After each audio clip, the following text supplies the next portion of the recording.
T'as lancé le... J'ai lancé là. C'est là. Ok. Vas-y.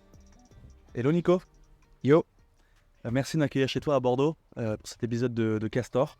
On le fait dans des conditions très cool puisqu'on on est dans ton jardin dehors. On le fait dans des conditions aussi un peu nouvelles pour moi parce que c'est pas mes micros, c'est tes micros. Tes micros pas de podcasteur mais de capteur de son. On verra ça un peu plus tard. Euh, Nico, je te refais rapidement le pourquoi de Castor et le comment va se dérouler cet épisode.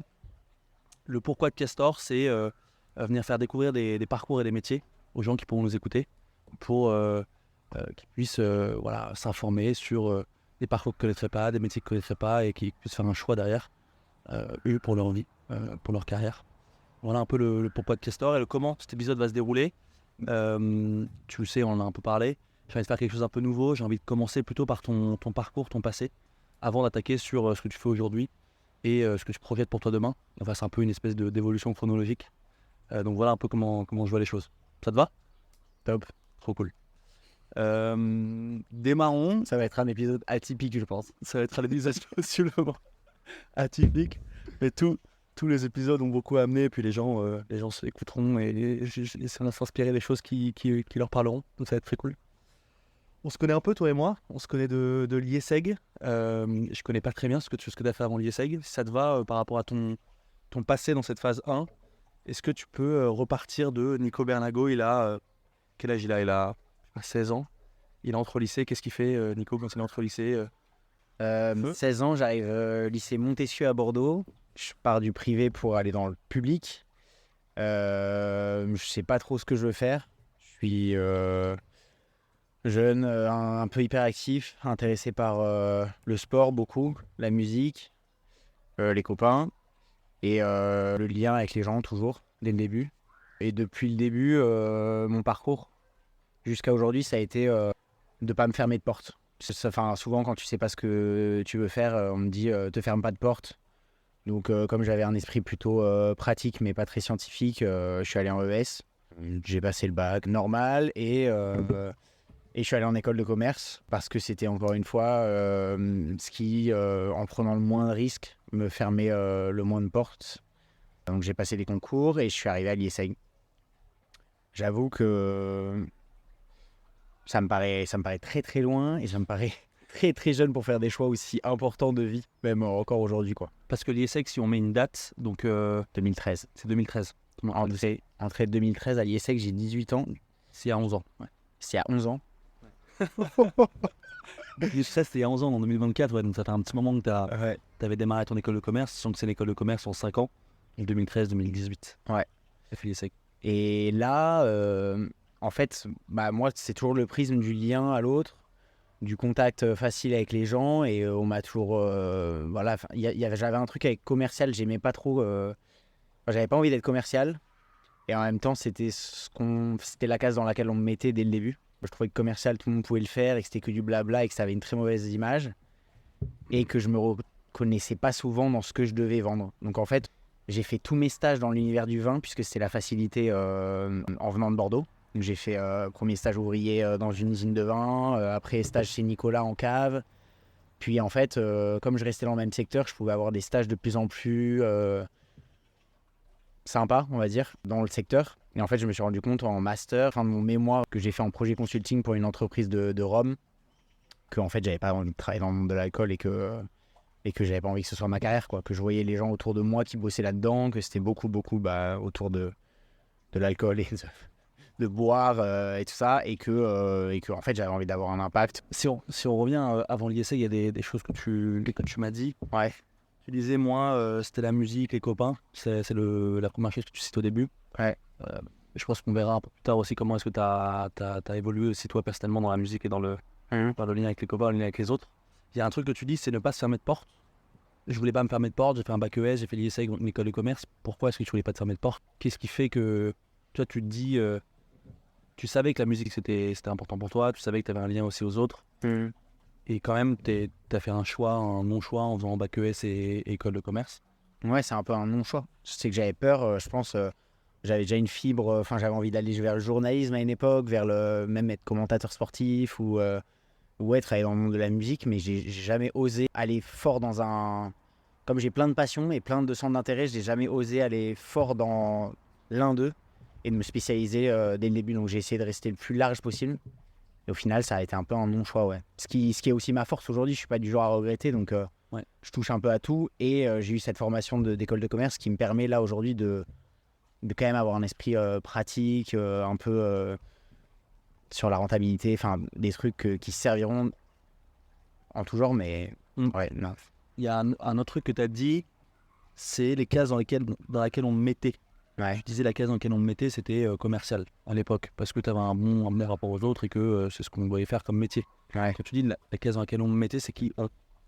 Bah, c'est, je sais pas, tu sais, les gens autour de toi toute ta vie enfin, ça peut être des phrases connes, ils te vendraient un stylo, ou ils te vendraient n'importe quoi, ou voilà, parce que t'as le contact facile, parce que tu fais des blagues, parce que voilà, et en fait, quand t'es pas analytique derrière un bureau, t'es comme ça, et t'es catégorisé comme avenant, et malheureusement, ça se rapproche souvent de la case commerciale, quoi. Ok, donc tu fais ton bac ES, tu rentres à l'IESEG avec l'objectif effectivement de pouvoir voyager, découvrir. Donc tu as ces gens autour de toi qui te font savoir que tu as des qualités et que tu pourrais pousser en tant que commercial, en tant que sales. Tu as parlé de tes stages et de ce que tu as fait dans l'univers du vin, qui était une facilité pour toi à l'époque. Mm. Si on focus sur le dernier dans l'univers du rhum, où tu te dis c'est pas pour moi, qu'est-ce qui fait que tu te dis l'univers de l'alcool, cet univers que j'ai pourtant creusé en stage, 2 stages, 3 stages, il n'est pas pour moi. À quel moment est-ce que tu as le déclic et tu te dis en fait c'est pas ce que je veux faire quoi? Je pense que ça va avec mon passage en Inde, où j'ai aussi fait un stage en Inde pour une marque de whisky. Ouais.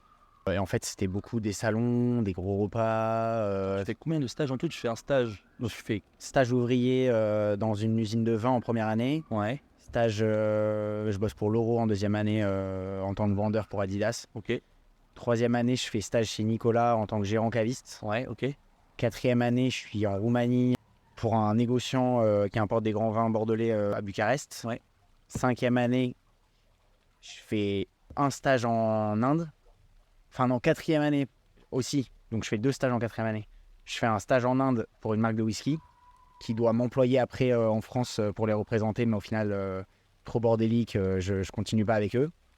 Et projet consulting, je me fais employer par une entreprise de rhum, les Rhums Clément, pour faire une étude de marché sur le marché africain.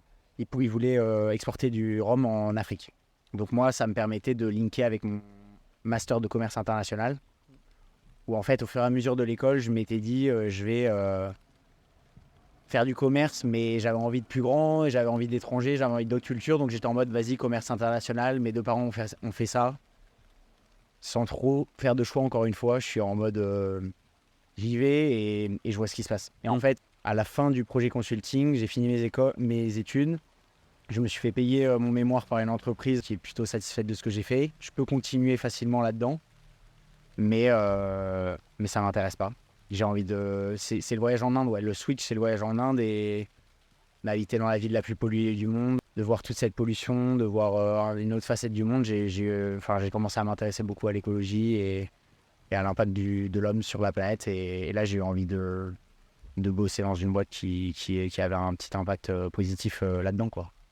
Donc ton switch, il se fait par rapport à la découverte de l'Inde et de tout ce que ça implique, plus que par rapport à ce que tu aurais pu découvrir dans l'univers de l'alcool. C'est un mix, ouais. Ok. C'est un mix un peu dégoût de l'univers de l'alcool. Mon grand frère était agent commercial dans le monde de l'alcool à Paris. Il vendait du vin. Et je voyais son rythme de vie et sa santé, prise de poids, beaucoup de déjeuners et de dîners arrosés. Ça me tentait pas. Et donc c'est un gros mélange, beaucoup de petits points de vie qui m'ont amené à pas du tout envie de faire ça et beaucoup d'opportunités. Moi, je suis pas trop à remplir des CV, à être en concurrence avec plein de gens pour une grosse boîte et tout ça. C'est vraiment, j'ai toujours été allergique à ça.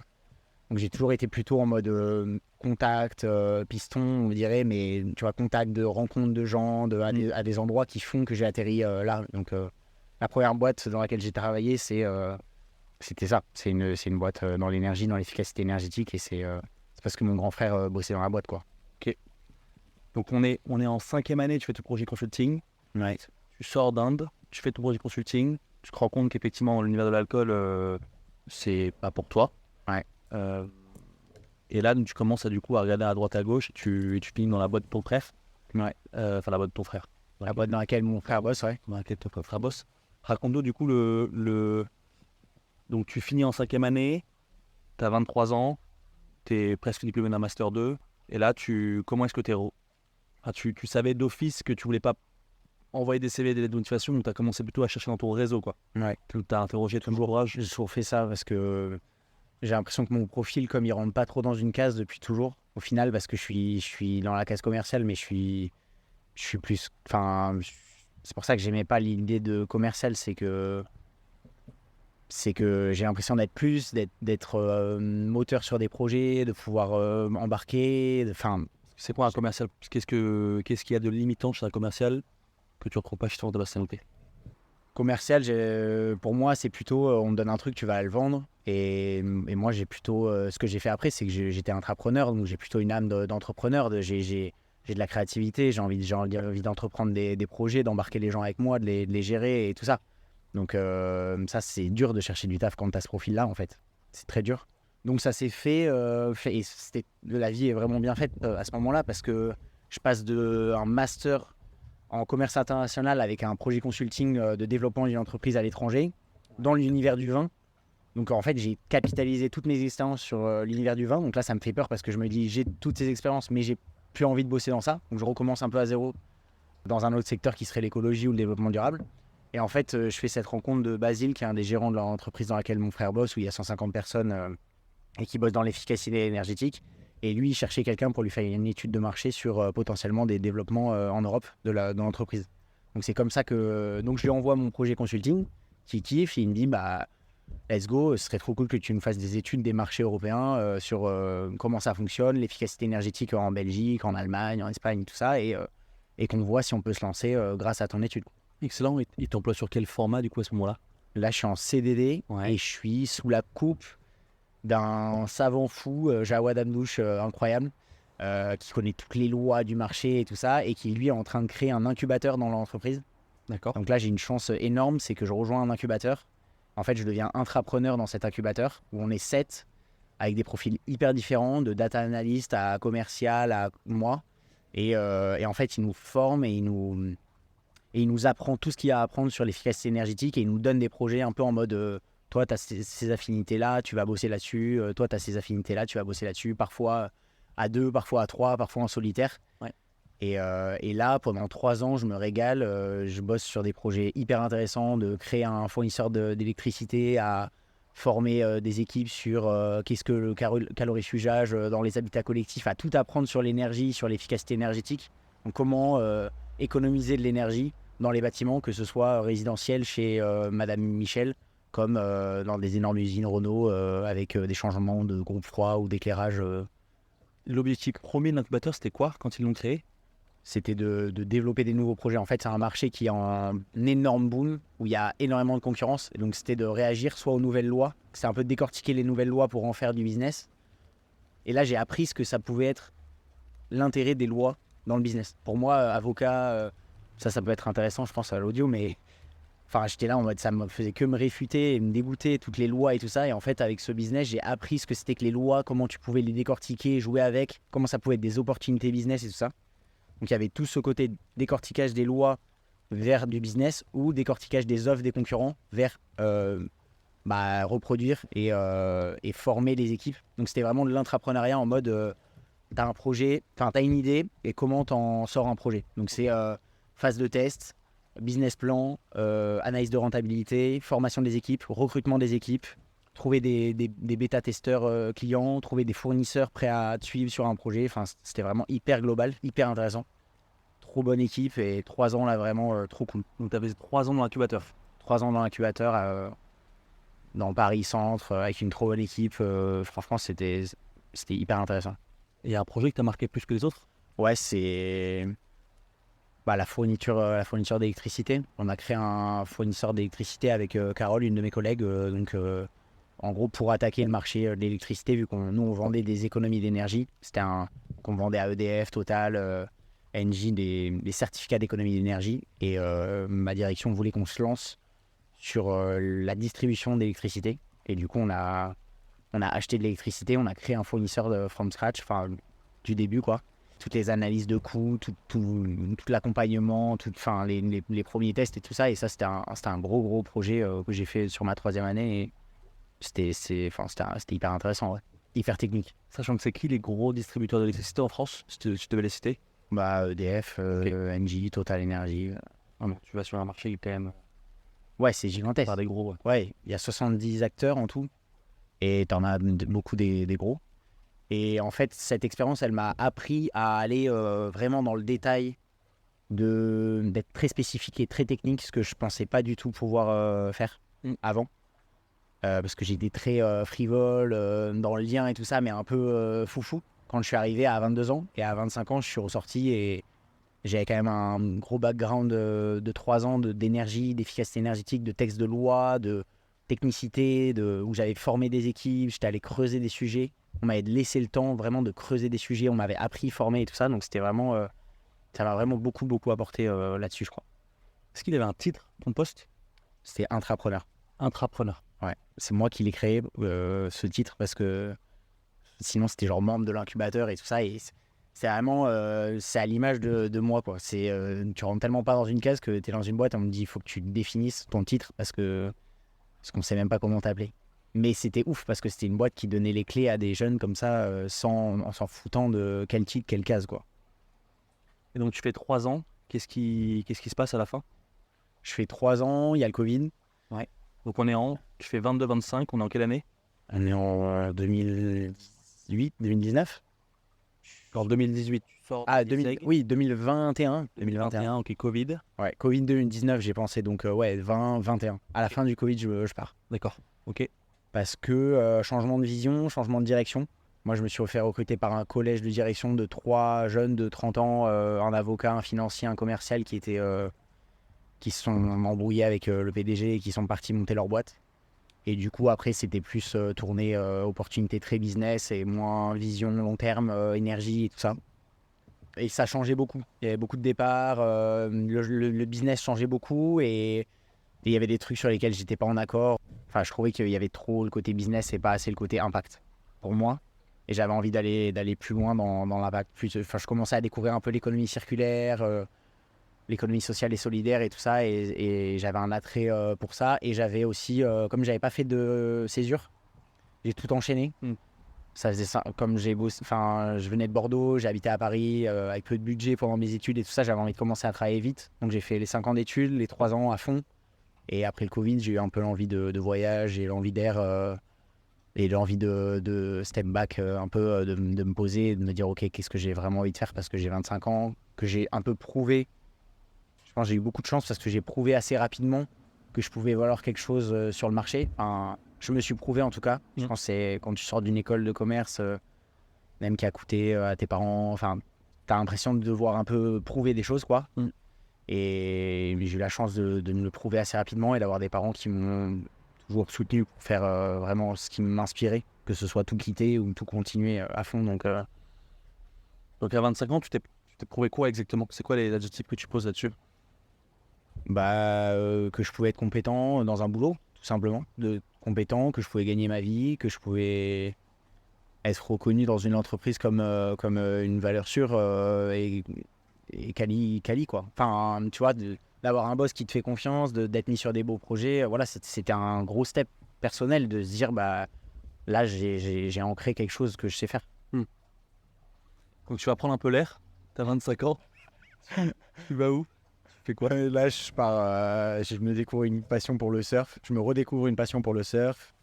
Je fais un voyage en Amérique centrale où je rejoins un ami et je passe 3 mois à vadrouiller. Et là, il se passe un truc quand même assez important dans ma vie quand même, même qu'on peut linker au professionnel. Mais en gros, j'ai une galère j'achète un van et j'ai une galère qui fait que je me fais arrêter à une frontière, que je vais en garde à vue, que je me fais saisir le véhicule et que en fait, je prends une grosse porte dans la gueule qui me fait un peu tout m'arrêter. J'étais un peu encore foufou à l'époque, à 25 ans, et là, je prends cette porte dans la gueule qui me dit, en fait, la vie, c'est cool, faut kiffer et tout, mais il y a un moment où il faut être plus sérieux que tu l'as été. Enfin, je l'ai pris comme un grand signe de ok, il y a des moments où il faut quand même prendre un temps de pause, de recul et analyser un peu ce qui se passe, quoi. Ok, j'avais perdu de vue que tu l'avais vécu comme ça. C'est effectivement, l'anecdote est belle a posteriori, ça fait quand même de quelques années, ça fait quoi? 2 ans et demi, ouais. 2 ans et demi? Ah, donc c'est il n'y a pas si longtemps que ça. Ouais. C'était psychologiquement et financièrement, c'était quand même un gros impact. Ouais. Donc toi, tu en as tiré des leçons quand même pour te dire... Ouais, c'est une énorme leçon. Ouais. Ouais. Je suis rentré en France le 18 janvier. Ouais. J'avais perdu beaucoup d'énergie dans la bataille. Ça a duré 1 mois et demi le truc quand même avant que je puisse rentrer en France. Et non, j'étais un peu abattu, mais je l'ai directement switché. Je l'ai rapidement switché parce qu'avant j'étais toujours en mode ça va passer, ça va bien se passer, ça va passer. Ouais. Tout est, ce qui est bien, ce qui est good mood, tout ce que tu veux et tout ça, smooth. Mais là, c'était un peu l'apprentissage de ça va pas forcément passer. Et j'ai eu de la chance, ça s'est pas si mal terminé, mais ça aurait pu être cata, encore plus. Donc ça m'a quand même un peu switché autrement. Parce qu'on se refait le truc, tu achètes un van. J'achète un van au Panama, je l'importe au Costa Rica, sauf que je parle pas espagnol, j'arrive à la frontière. Je fais les papiers pour sortir du Panama, mais pas pour rentrer au Costa Rica, parce qu'il n'y a pas de poste de frontière du Costa Rica, qui est sous le pont. Donc il y a pas mal de problèmes à cette frontière-là, puisqu'il n'y a pas de poste visible. Sauf que normalement, c'est des petits problèmes, parce que c'est juste des gens à qui il manque un tampon sur le passeport, alors que moi, comme j'avais importé un véhicule d'une valeur de plus de $5 000, c'était du pénal, quoi. Donc c'était en mode... Trois polices différentes qui écrivent un dossier de 30 pages sur moi pendant 10 heures en garde à vue. Voilà. Menotté, gyrophare et tout ça. Donc tout ce qu'on veut pas vivre. Mais je rentre de là et je suis en mode ok, je m'inscris au chômage. Là on est en janvier et je suis en mode j'ai envie de trouver pour septembre prochain, donc j'ai du temps. Et j'ai vraiment envie de trouver un truc qui me correspond. Pourquoi septembre? Parce que j'étais sur l'organisation d'un festival, notamment, c'est l'excuse on va dire, mais j'étais un peu abattu en rentrant en janvier, donc j'avais envie de kiffer l'été, de prendre le temps. Enfin, en fait, j'avais pas vraiment d'objectif, mais j'étais en mode je vais chercher, ça va bien se passer, un peu go with the flow. Go with the flow, c'est la phrase qu'on entend le plus en Amérique centrale. Go with the flow, ça a remplacé le YOLO qu'on connaît tous. Donc ouais, go with the flow, mais c'est juste pour comprendre en fait le septembre, enfin, Ouais. sans se laver, mais ok. Septembre, c'est la rentrée. Je me remets psychologiquement ce que je viens de vivre. Voilà. Et on verra où ça mène. J'ai le festival fin juillet, donc avant, après, je suis en montage. J'avais pas envie d'être dans un taf non plus, donc j'avais envie de commencer en septembre, de recommencer en septembre. Et au final, je cherche à peine. Et ce qui se passe, c'est qu'à l'enterrement de vie de garçon d'un pote, je me retrouve avec le petit frère de ce pote qui est à HEC et qui a un pote qui crée une entreprise dans l'économie sociale et solidaire, enfin qui a créé une entreprise dans l'économie sociale et solidaire. Et donc il me met en relation avec cette entreprise. Et à ce moment-là, c'est une boîte qui coche toutes les cases pour moi, c'est-à-dire économie circulaire, puisque c'était une entreprise de reconditionnement de matériel professionnel de restauration, et qui est dans l'économie sociale et solidaire à Paris, petite structure, des belles valeurs, et du coup j'y vais, je fonce vers cette boîte, quoi. Là, tu décris les caractéristiques de la boîte ou les critères que tu avais toi en recherchant Les deux. poste. Ok. Ça matchait. Ça collait toutes les cases. Ouais, ça matchait vraiment bien. Ok. Parce que je voulais rentrer dans l'économie circulaire. Plus que le développement durable, je voulais un truc vraiment de réparation Enfin, la blue economy, je sais pas si tu vois, t'as green economy et t'as blue economy. En gros, j'avais découvert ça il y a 2-3 ans avant, et la blue economy, c'est ce qui s'inspire un peu de la nature.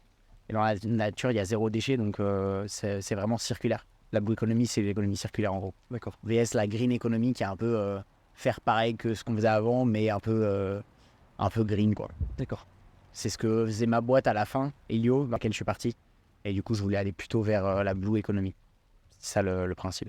Donc ça coche toutes les cases, donc encore une fois, c'est une opportunité, donc tu t'envoies pas 14 CV et 15 lettres de motivation. Non, Tu jamais. rencontres quelqu'un, tu parles de ton projet, de tes critères, et ça a l'air de coller avec son copain. Ouais. Ok. Ouais. Et donc tu le rencontres dans la foulée, et qu'est-ce qui se passe? Il se passe que ça match, que lui, il me vend un poste d'intrapreneur dans la boîte. Donc tu rencontres le CEO de la société. Ouais, Ok. donc le DG, qui me vend un poste d'intrapreneur, donc ce que je faisais avant dans l'énergie, et qui veut me faire réfléchir sur des nouveaux business models de la boîte, d'innovation. Donc là, il faisait du reconditionnement de matériel professionnel, donc il me parle de machines à café, d'ascenseurs, d'autres secteurs où on pourrait réparer de climatisation, de systèmes de chauffage, enfin tout ce qu'on pourrait réparer au niveau professionnel, comme Murphy le fait au niveau particulier. Je ne sais pas si tu connais Murphy. Ça me dit quelque chose, ouais. C'est une boîte de reconditionnement de frigo, lave-vaisselle, four chez les particuliers. Bah, Vesto, cette entreprise, faisait exactement la même chose pour les professionnels. Bon, devant finalement, quand t'en parles, j'entends que une fiche de poste qui est à l'image de ce que tu faisais avant. Ouais. Qu'est-ce que tu veux entendre? Ouais. Avec du commercial. Avec du commercial au début et en partie. Mais en sachant très bien que ce qui m'intéressait, c'était pas le commercial, c'était l'innovation. Parce que du coup, jusque-là, en fait, toi, on t'a toujours dit que tu pouvais être, que t'allais être commercial et t'as jamais été commercial. Ouais, c'est ça. T'as été 3 ans entrepreneur dans un incubateur. C'est ça. Et là, t'arrives et on te vend la même chose plus un volet commercial. Ouais. Ok. Et donc, tu te dis, il te dit quoi? Il dit que c'est intrapreneur, innovation, à combien de pourcents, commercial à combien de pourcents? C'est quoi le deal? C'est 50-50. Qu'est-ce qui a fait, au final, que tu y es plus, tu vois? Bah, ce qui a fait que j'y suis plus aujourd'hui, c'est que quand j'ai fait le bilan de ma première année, je me suis rendu compte que j'avais fait que des devis et que j'avais fait que du commercial. Ok. Donc il y avait une carotte intrapreneuriat qui était là depuis le début mais qui n'était pas activée. Que tu arrivais à sentir que c'était possible, qu'elle pouvait s'activer ou c'était... Ouais, mais en fait la boîte c'était trop early stage, on va dire, en termes de start-up. Et en fait elle n'avait pas du tout les finances pour recruter quelqu'un comme moi sans qu'il ramène de l'argent. Donc j'avais des objectifs mensuels très élevés qui ne me permettaient pas de faire autre chose. Ils avaient fait une levée avant de Ouais, ils avaient fait une première levée avant mon arrivée et une deuxième pendant mon arrivée. Donc ils avaient fait une série A, une série B. Ouais. Et ils étaient encore en train de courir derrière les deux. Ouais. Donc courir fort. Très dur. Beaucoup de pression. Ouais, j'en ai parlé. Mais au niveau des valeurs humaines, en fait, j'ai été très très déçu de cette entreprise qui se vendait dans le social, carrément. D'épanouissement personnel et vraiment impact social, et qui en fait était beaucoup trop tourné sur l'optimisation, sur les chiffres et très peu sur l'humain en fait. Je comprends qu'il y a eu des éléments extérieurs propres à la société qui ont fait que tu t'es plus senti vouloir faire partie du projet. Est-ce que tes critères aussi ont évolué pendant cette année à passer à faire des devis? Est-ce que tes critères ont évolué dans le temps? Est-ce que aujourd'hui, par exemple, tu as les mêmes critères que quand tu es rentré dans cette dernière boîte, ou est-ce que c'est... C'est une bonne question. Bah, je pense que au fur et à mesure de cette expérience qui me décevait de jour en jour et où je perdais de l'énergie, je perdais confiance en moi, je pense que ça m'a aussi fait me rendre compte que je m'étais replongé dans le monde de l'entreprise qui me correspond pas forcément, parce qu'en fait, il me le disait lui-même, hein, que j'étais à canaliser, que j'étais une énergie qui s'éparpillait et qu'il fallait me canaliser. Et en fait, c'était en moi, enfin c'était compliqué, et ça m'a fait me rendre compte que j'avais pas forcément envie d'être employé en fait, et que j'avais pas envie forcément d'être dans une entreprise. Donc je pense que c'est un mix entre ce qui s'est passé chez eux et moi, mes forces intérieures, où j'avais plus du tout envie de donner mon énergie à quelqu'un d'autre aussi. Parce que j'ai fait beaucoup dans la musique, pour le festival notamment sur lequel j'ai travaillé. Et en fait, il y a un moment où j'ai un peu explosé et où j'étais en mode, mais là, je donne que mon énergie à des projets d'autres personnes. Et j'en arrive à un moment où j'ai envie de garder mon énergie pour moi, quoi, et d'avoir mes projets. Je me permets juste de refaire un petit récap de l'évolution dans le temps. Vas-y. Pour que moi-même je m'y perde pas. 2013-2018, tu fais l'IESEG. 2018-2021, tu fais Elio. Ouais. 2021, tu pars et tu reviens en janvier 2022. Ouais. De ton voyage au Costa Rica de 3 mois, où tu as l'anecdote dont on rigole aujourd'hui, mais qui n'était pas très fun à l'époque. Ouais. 2022, ton redémarrage en CDI, il est quand en 2022? Je suis pas très bon en date. Tu redémarres pas en septembre, tu redémarres avant. Je redémarre en septembre. Donc tu redémarres en septembre 2022.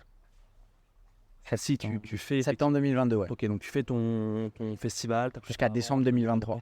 Septembre 2022 jusqu'à décembre 2023, je suis chez Vesto. Ok, donc tu fais un peu plus d'1 an. Ouais. Ok. 1 an et 3 mois. Sachant que là, on est en juillet 2024. Et donc en décembre 2023, tu claques la porte en te disant merci, non merci. On s'était dit un 50-50 qui...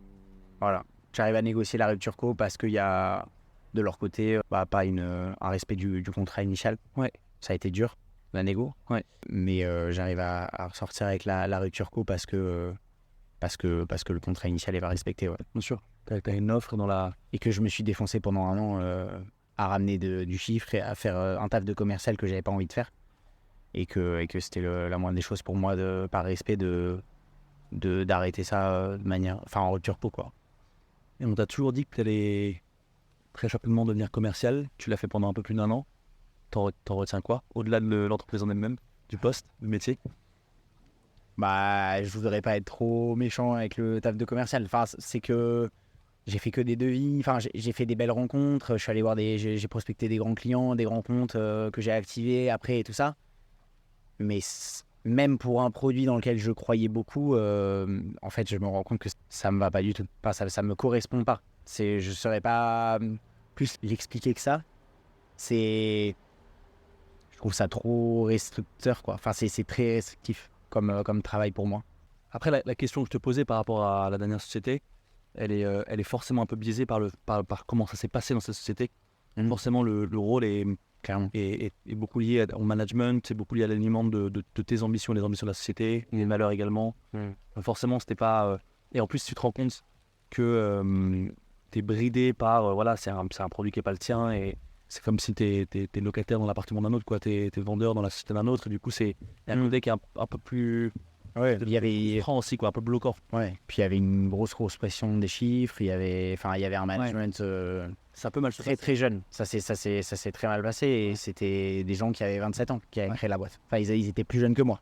Ouais. Donc au niveau du management, c'était comme s'il y avait un gros bateau qui était géré par des gens, il n'y avait pas de capitaine dans le bateau, quoi.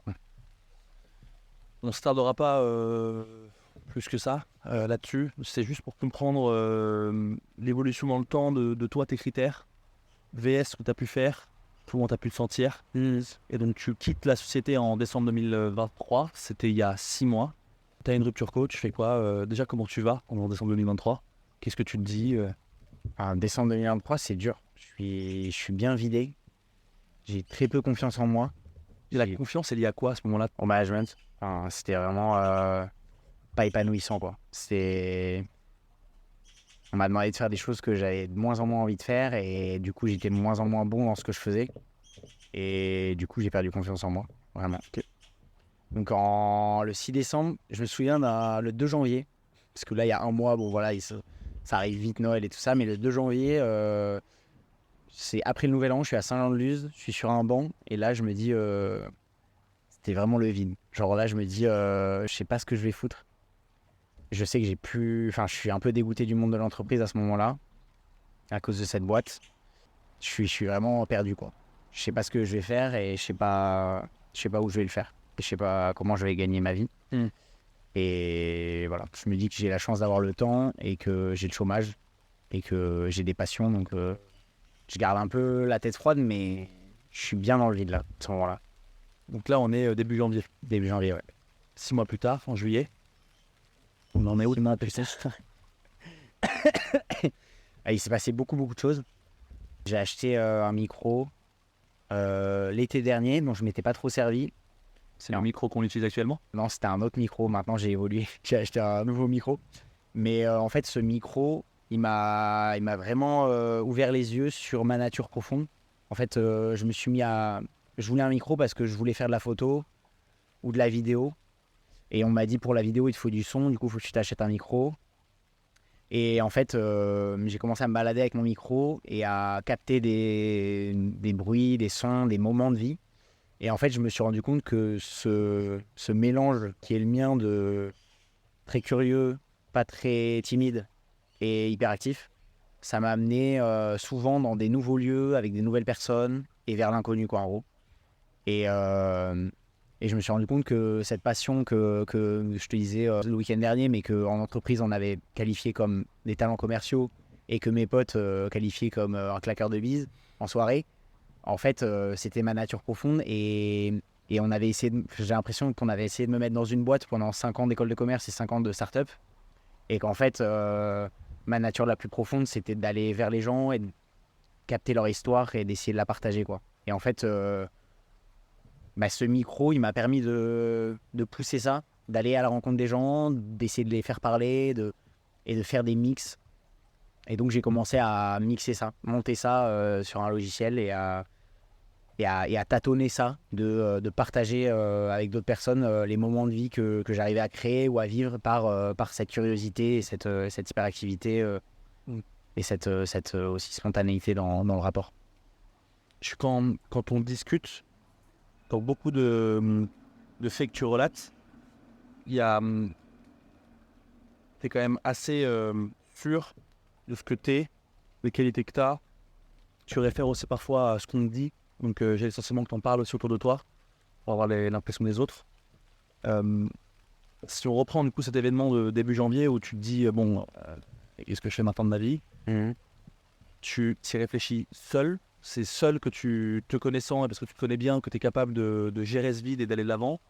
Tu te fais accompagner, t'es aidé, t'en parles avec des copains. Comment ça se passe? Comment est-ce que tu fais? Imagine-toi, t'es pas Nicolas Bernago, quelqu'un d'autre. Comment est-ce que tu gères ce vide? Tu as ce vide, il peut faire flipper. Il fait grave flipper. J'ai été beaucoup seul. J'ai beaucoup coupé avec mes environnements passés, que ce soit potes, travail, asso aussi. Et c'est marrant parce que cet inconnu-là et cette découverte de l'inconnu, c'est un truc sur lequel j'ai beaucoup lu et écrit. Et il s'est passé un truc de ouf encore, mais c'était en février, je crois, ou en janvier à ce moment-là. Et j'ai rencontré un mec qui m'a proposé de faire un TEDx sur ce sujet. Et du coup, c'est ce sujet-là, sourire à l'inconnu, c'est vraiment ce sujet-là que j'ai développé dans le TED, où je parle du vide et de la peur du vide et comment ça peut être hyper flippant parce qu'on n'est pas habitué, parce que notre vie, elle est faite de 1000 rendez-vous, de 1000 de personnes, on remplit. Et quand là, on se retrouve au bord du vide, c'est un énorme... on voit que le côté négatif, quoi, on voit que le gouffre. Et en fait, j'avais pris l'image d'une gourde. C'est comme si tu as une gourde pleine de quelque chose et que tu voulais la remplir de quelque chose d'autre, donc changer un peu ta vie. Et en fait, il faut commencer par la vider pour la remplir de quelque chose d'autre. Et se vider la gourde, ce vidage de gourde, il est très compliqué. Psychologiquement, c'est un peu redéfinir tout ce qu'on connaît. Moi, j'ai vraiment fait le tri dans mes relations, dans mes activités, dans mes soirées, dans tout ce que je faisais. Donc, accompagné par un psy aussi, et par un frère avec qui j'habite en coloc, avec qui je parlais beaucoup, et par des potes très proches, et ma famille, qui a toujours été hyper bienveillante et ouverte d'esprit sur le fait de tout arrêter, le fait de tout vider et tout ça. Il y a des parents qui le poussent pas du tout, et je pense que c'est un grand frein aujourd'hui pour beaucoup de jeunes de se dire je peux pas décevoir à mes parents, il faut que je rentre dans cette case, il faut que j'enchaîne avec un taf, il faut que je fasse ça. Moi, mes parents, ils ont toujours été ouf sur ce point-là, de me dire la vie c'est pas un brouillon, ma mère me dit souvent cette phrase, la vie c'est pas un brouillon, et fais ce qui t'inspire et ça se passera bien. Donc ce vide, il est très compliqué. Et voilà, je sais pas si j'ai assez répondu à ta question sur comment le vivre et comment je l'ai vécu. Si, c'était exactement ça. C'était comment est-ce que tu l'analyses, comment tu réagis, comment est-ce que tu fais en sorte de ne pas tomber dedans. Et effectivement, tu t'as répondu en me disant, c'est n'importe quoi, mais tu m'as répondu en me disant beaucoup de lectures, des rencontres, un psy en fil rouge, c'est pour t'accompagner, ton frère qui était en coloc. Donc c'est à la fois des environnements humains et de la proactivité de ta part qui te permettent d'avancer, quoi. Et des rencontres, ouais. En fait, il y a des moments où, je me souviens d'une fois où j'étais un peu au plus mal et j'avais la flemme d'aller à un anniversaire d'une pote, et au final j'y vais, et là je rencontre un photographe de 60 ans qui me dit qu'il fait des rencontres et qui prend des photos de ça et tout ça, et je prends son contact, et genre 2 semaines après j'étais dans son studio, j'ai passé la journée avec lui, et il m'a dit des phrases qui ont été des gros tournants pour moi, où il m'a dit t'as des idées, t'as du relationnel, tu pourrais faire quelque chose de créatif et tout ça. Et en fait, c'est vraiment des rencontres. Je pense que quand tu fais le vide, après, ça se remplit de choses qui ont plus d'intérêt pour toi. Vraiment, quand tu prends le temps de faire un step back et de reculer et tout ça, je pense qu'il y a des choses qui arrivent qui vont plus résonner en toi. Et moi, c'est ce qui s'est passé avec des rencontres qui ont vraiment marqué ce que je faisais. Donc, il y a eu cette rencontre du photographe qui m'a poussé d'aller vers la créativité, d'aller vers raconter des histoires et tout ça. Et il y a eu une amie d'amis qui crée une boîte qui s'appelle Sophie Le Gall, qui a créé une boîte qui s'appelle Mes Nouveaux Voisins. Il nous pleut un peu sur la gueule là. Ça, Un petit peu, ouais. enfin, ça Moi, va. ça me dérange pas plus que ça. Moi, ça va. Ça va? J'espère que ça s'entendra pas trop. Non, c'est pas très grave. Et en gros, ça c'était hyper intéressant parce que c'est un projet que j'ai failli rejoindre. Et c'est une femme passionnante qui crée du lien entre les gens, entre la ville et le milieu rural. Donc elle a fait un premier test avec la Dordogne. Et c'est des gens qui sont en milieu urbain et qui cherchent à aller s'installer en Dordogne et qui viennent faire une sorte de Airbnb d'une nuit. D'accord. Donc elle le fait avec des entreprises genre Hermès qui est implanté en Dordogne, qui veut faire que ses employés s'implantent en Dordogne et ils vont faire une nuit avec mes nouveaux voisins chez des gens. Et en gros, elle était en mode cherche un cofondateur pour lancer dans toute la France et tout ça. Et on s'est vu 2-3 fois, ça s'est hyper bien passé. Moi j'étais en mode mais trop bien, j'avais trop envie de rejoindre un projet en tant que cofondateur, c'est un peu l'étape après intrapreneur. Il y avait du lien social, il y avait quelque chose comme ça et tout ça.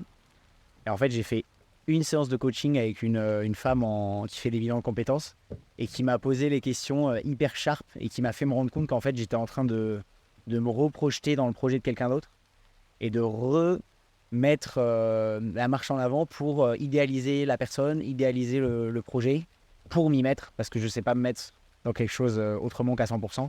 Et du coup, pour me mettre à 100% dans son projet. Et en fait, c'était pile au même moment où j'avais découvert le monde de l'audio, que j'avais fait écouter mon premier podcast à des gens, que j'avais eu des super retours, que je commençais à comprendre que je pouvais avoir une vraie sensibilité intéressante à l'audio, de rencontres et de liens et tout ça.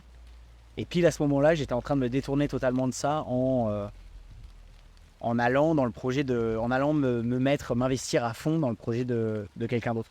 Donc au final, je ne l'ai pas fait, je lui ai expliqué, ça s'est hyper bien passé, elle était hyper ouverte.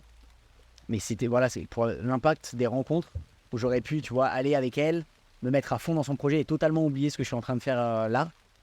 Et au final, ça s'est pas fait parce que il y a eu des petits moments de vie qui m'ont fait me recentrer vers ça que j'ai su et que j'ai pu écouter parce que j'avais la liberté de le faire. J'ai la chance d'avoir une grande liberté.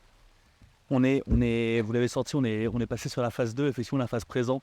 On est en juillet 2024 et donc Nico nous a un peu parlé de ce qu'il faisait actuellement. Donc on est vraiment sur ce projet de captation de son, d'audio. Tu es encore en train de définir un peu le fil rouge, on a un peu discuté. Si on fait une espèce de transition de phase 2, phase 3, phase 3 de l'épisode, c'est plutôt sur le futur. Ouais. Alors, je ne demande jamais à ce projet sur 40 ans, hein. Pas l'objectif. C'est max 2 ans, c'est 6 jours, c'est 6 mois, c'est comme il veut. Okay. Aujourd'hui, c'est quoi l'idéal sur lequel tu te projettes? Ce serait quoi l'idéal pour toi, Nico, dans la temporalité qui est la tienne? C'est pour ça que je disais au début que ce serait potentiellement un épisode assez atypique, c'est parce que le futur est quand même assez incertain et c'est la beauté de ce que j'essaye d'embrasser en ce moment, de l'inconnu. Mon idéal, ce serait de pouvoir vivre de ces récits que j'ai envie de partager aux gens, que ce soit des récits de gens, de rencontres philosophiques, spirituelles, musicaux, tout ce que je fais aujourd'hui, tout ce que je capte et que je le fais aujourd'hui dans mon coin. J'ai pas encore lancé ma chaîne et tout ça, ça va pas tarder. Mais je sais pas encore si ce sera une étape de ma vie ou si ce sera une finalité. Je pense plutôt que ce sera une étape pour potentiellement, si on parle de rêve et tout ça, de rejoindre un média ou une équipe où je pourrais avoir des budgets, tu vois, un peu comme J'irai dormir chez vous ou des mecs du quotidien qui vont un peu dans la rue faire du micro-trottoir et tout ça, avant de potentiellement creuser moi mes sujets que j'ai envie de creuser, vraiment des sujets plus profonds. Mais j'ai l'impression que ce sera plus une étape qu'une finalité. Le rêve, ce serait plutôt de se faire voir un peu, faire voir ce que je sais faire et ce que j'arrive à créer comme lien. Et surtout, le rêve, partager avec le plus grand nombre les valeurs que j'ai envie de partager, c'est-à-dire le lien avec les autres, l'ouverture d'esprit, les nouveaux horizons, le sourire à l'inconnu, enfin tout ça, quoi. Un peu feel good et mettre du baume au cœur dans le cœur des gens qui en ont bien besoin en ce moment. Puisqu'on est en juillet 2024, je répète. Et qui me pleut dessus. C'est excellent, on est dans le jardin. J'ai dit à Nico, j'espère que ça va pas nous craquer dessus le temps. Et on a eu une petite averse. Et là, on a une belle pluie, je pense. On est sous un arbre, donc on n'a pas assez d'arbres. Je peux faire ce décale, non, pas de souci. On ne peut pas partager encore le nom du podcast, puisqu'il n'est pas encore complètement arrêté. Mais d'ici à la publication de cet épisode, peut-être que ça sera le cas. Ça se dirige vers entendu. Ça se dirige vers entendu. Ouais. Donc il n'est pas encore live sur Spotify, ce nom. Non. Il le sera très bientôt. Et dans les trucs cool, des rebonds, des rencontres et tout ça, j'ai reconnecté avec un pote qui est au Théâtre Antoine en ce moment et qui jouait le Cercle des Poètes Disparus. Et qui lui a écouté mon premier voyage audio et qui m'a proposé de faire un podcast audio sur la pièce, donc en mode immersion sonore dans les coulisses de la pièce. Et ça, c'est une des étapes qui m'a fait me dire waouh, il se passe des trucs, je suis au bon endroit, je peux suivre un peu des choses.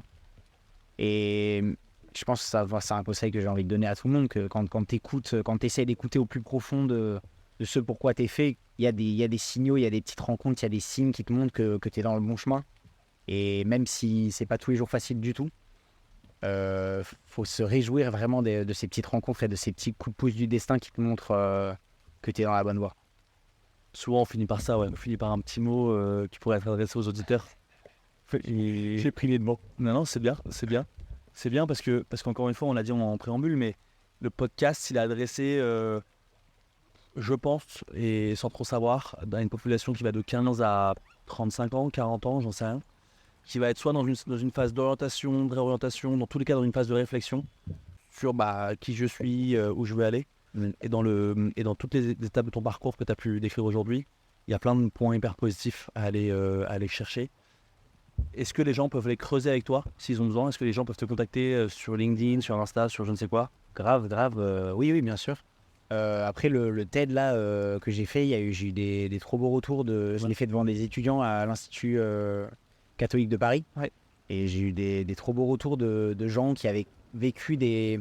En fait, c'est une phase soit que tu as pu vivre, soit sur laquelle tu peux te projeter, parce que tout claquer pour faire quelque chose d'autre ou ne pas savoir ce que tu fais, c'est quelqu'un... Enfin, tout le monde s'est déjà retrouvé dans cette phase, soit de s'imaginer, soit de vivre un gros blackout comme ça, professionnel. Et donc oui, j'avais des beaux retours de ça après le TED, donc déjà peut-être regarder ça. Et après, avec plaisir pour en parler, j'ai trop envie d'aider les gens qui sont dans ces phases-là. Et on en parlait sur la plage samedi dernier, mais à quel point on n'est pas fait pour creuser notre singularité et comment, enfin moi ce que j'essaie de faire aujourd'hui, j'ai envie de passer ça comme message, qu'en fait si tu creuses ta singularité, tu arriveras à un endroit où il n'y a que toi et où tu feras des connexions avec des gens, on viendra te chercher pour ce que tu fais et ce que t'es parce que c'est toi ce que t'es, quoi. Non mais très cool. Il y a plein de sujets qui me viennent là en tête forcément et dont on n'a pas couvert. Mais il reste du temps. Ouais, non mais ce que je veux juste assurer à chaque fin de podcast, c'est ta disponibilité pour les gens qui pourraient être intéressés par ton parcours.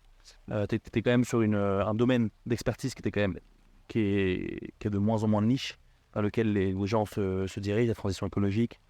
L'économie circulaire, c'est aussi un sujet de plus en plus trendy. Évidemment, il faut trouver là où est le curseur entre l'industrie qui t'intéresse et la société qui va pouvoir te porter avec des valeurs qui sont moins alignées que les tiennes. Ouais. C'est toujours un petit challenge, quoi. Et après, t'as le côté, effectivement, vie, blackout professionnel, comment est-ce que tu t'en sors, comment est-ce que tu avances, comment est-ce que tu restes positif. Dans ton discours, tu es quand même hyper positif dans tout ce que tu dis.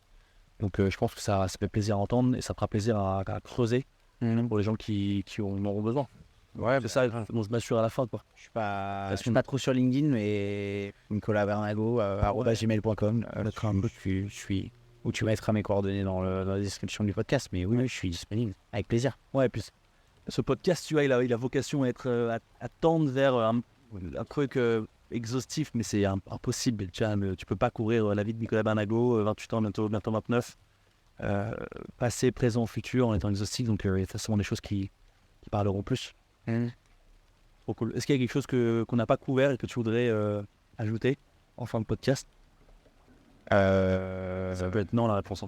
Non, mais juste le chômage, quoi. Enfin, c'est un podcast professionnel et de réorientation et tout ça, donc le chômage et le temps vide, et c'est vraiment des périodes compliquées. Enfin, c'est vraiment d'arriver à s'écouter, de pas se juger, quand tu es dans une ville comme Paris, en même temps qui va à 10 000, tu l'as dit, toi tu es revenu il y a 2 semaines, tu as vu quand tu es en contresens des gens, à quel point c'est difficile. Moi, j'ai beaucoup de mal le lundi. Souvent, le lundi, je suis en panique. Enfin, j'ai l'impression que je dois aller à un taf ou trouver un taf ou voilà. Il y a beaucoup la pression sociale aussi. Mes parents, j'ai beaucoup de chance, mais il y a des gens voilà, qui me disent t'es au chômage, tu fous rien et tout ça. Et quand tu es en train de creuser et d'essayer de vraiment créer quelque chose qui te ressemble et tout ça, c'est très dur. Donc ça, garder en tête que c'est normal et que ça fait partie du truc, quoi. Ça pourrait pas, il pourrait pas ne pas y avoir ce versant-là de la médaille quand tu creuses autant ta singularité. Toi, ce que tu valorises aussi, c'est prendre le temps de faire un bilan sur qui tu es pour découvrir ta singularité et la creuser avant de te relancer tête baissée dans un espèce de schéma classique que tu connais et qu'on a pu te donner, quoi. Ouais. Se rapprocher, il y a ce que, enfin, j'entendais, je sais plus qui dire ça, mais il y a ce que tu es et il y a ce que tu fais. Et essayer de creuser ce que tu es pour que ce que tu fais, ça se rapproche le plus possible de ce que tu es, quoi. Tu peux aller que dans ton sens, effectivement, tu l'as très bien dit, quand tu reviens dans des villes, et dans une ville aussi dynamique que Paris, effectivement, tout le monde, en réfléchissant, sans réfléchir, la pierre n'est jetée à personne, hein, mais est dans son taf, et dans sa semaine, et dans un rythme qui est calé, un rythme qu'on a connu, hein, tous les deux, qui va très vite, un rythme qu'on a connu, hein, on a été en CDI tous les deux, donc on l'a fait. Et c'est effectivement la facilité que de se replonger là-dedans. Tu reprends ton CDI, tu reprends ton rythme et tu mets de côté pour plus tard ce que tu peux être et ce que tu peux vouloir faire en fonction de ce que tu es. Et c'est vrai que c'est un peu dangereux, donc c'est difficile à combattre. Mais comme tu le dis très bien, il faut se laisser le temps, il faut être patient et tolérant avec soi-même, ne pas trop se juger, ne pas trop se tirer dessus à boulet rouge pour... voilà. Après, c'est éventuellement se mettre des jalons, tu vois. Moi, j'essaie de me mettre des jalons en me disant ok, là je suis là, là je vais être où, là je vais être où. Tu sais, j'essaie de faire des micro-bilans un peu, des micro-points de passage. Je ne veux pas être trop perdu, tu vois. Je fais un peu ce que tu veux. Et donc, se laisser un peu le temps, quoi. C'est cool. Ok, trop bien. Merci Nico pour ton temps. Merci à toi. On va se mettre à l'abri. Ouais. Très cool. Merci à tous de nous avoir écoutés sur Castor. Faites-nous vos retours sur la qualité de l'enregistrement, de ce qu'on s'est dit. On a un peu inversé du coup, passé, présent, futur. Je faisais plutôt présent, passé, futur avant. Pareil, des retours là-dessus. Puis des retours à Nico sur ce qu'il a pu dire. Donc voilà. Cheers. Cheers, yo.